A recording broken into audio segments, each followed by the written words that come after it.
Hey guys, hope you're having a good week so far. If you have a Bible with you, if you'll take it and turn to Genesis chapter 22.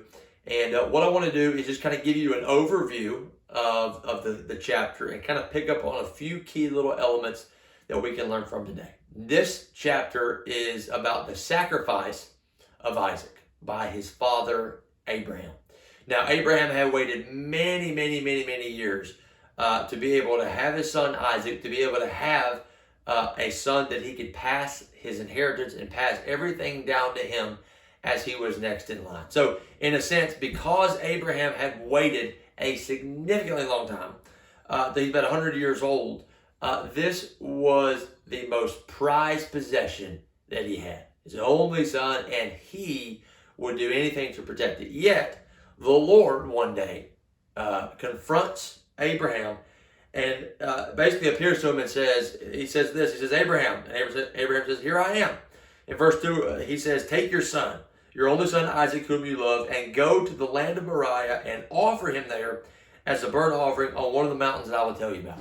So right from the start, we see that Abraham, even though that Isaac was the most precious and the most prized thing that he had, was willing to forsake that to obey God. So stop right there for a moment. Think about the most precious thing in your life.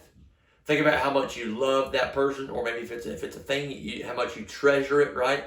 Are you willing to forsake that because of your love for the Lord? Abraham was. Are you? Then you keep reading in verse 3, and it says, Abraham got up early in the morning. He saddled his donkey, and he took with him 2 of his young men and his son Isaac. He split the wood for the burnt offering, and he set out to go to the place that God had told him about. And on the third day, Abraham looked up and he saw the place from a distance. So we see that Abraham is not taking this lightly.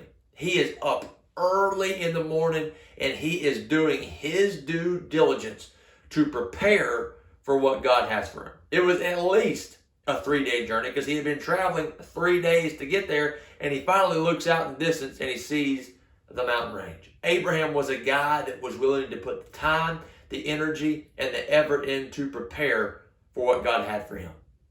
Are you? Then we keep on reading, and we get to the kind of verse 7, and Isaac's a smart guy. Looks around and says, "Hey, Dad, we're here. We got the wood for the burnt offering. We got all the stuff that we need." He says, "But where's the lamb we're going to sacrifice? Where is this at?" And Abraham answers his son. He says, "God Himself will provide a lamb for the burnt offering, my son." And the two of them walked on together. Now, I find that very fascinating because if you ever get a chance to go to Israel, I encourage you to go. It will be the trip of a lifetime. And one of the cool parts about this story is that we see Abraham's faith on display, but we also see the obedience of Isaac on display. And so Abraham says, look, I'm not exactly sure how this is going to happen, but he says God is going to provide a lamb for the burnt offering.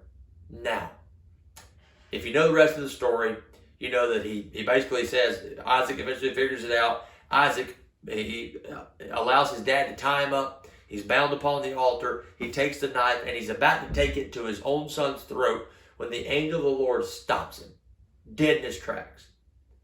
And then he says, look over to your right, and there's a ram caught in the thicket. They get the animal, they take it back, and they sacrifice it there. But that is not the only part that's embedded in this story.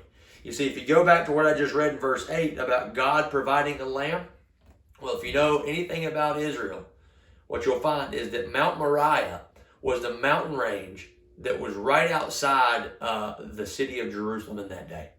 And if you go there today, there's a big giant mosque on top of it, right? It's a crowded city in today's day and age. But back in the day, it was right outside the central city of Jerusalem. And if you skip forward to the New Testament and the Gospels, you will find of a guy named Jesus that came to this earth, lived a perfect life, yet he died a sinner's death, that would eventually he allowed himself to be taken captive. And he allowed himself to give his life for you. And when they crucified Jesus, do you know where they crucified him?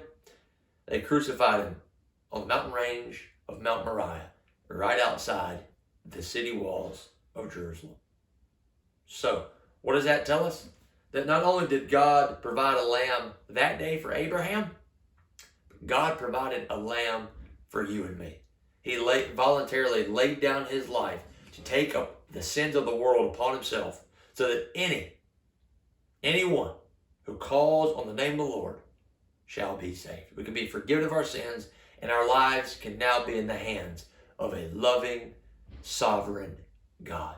So my challenge to you today is simple. That moment would not have happened in Abraham's life if he wasn't obedient and if he wasn't preparing himself for the next moment. So my question to you is this. Are you obedient? Kind of ask yourself that. Do some reflection.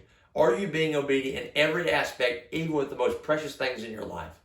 And then number two, what can you do today, this week, right now in your life that will prepare you tomorrow, next week, next month, next year to continue obeying the Lord just as Abraham did? I hope that was an encouragement to you guys today. I hope you have a fantastic week, and let's roll.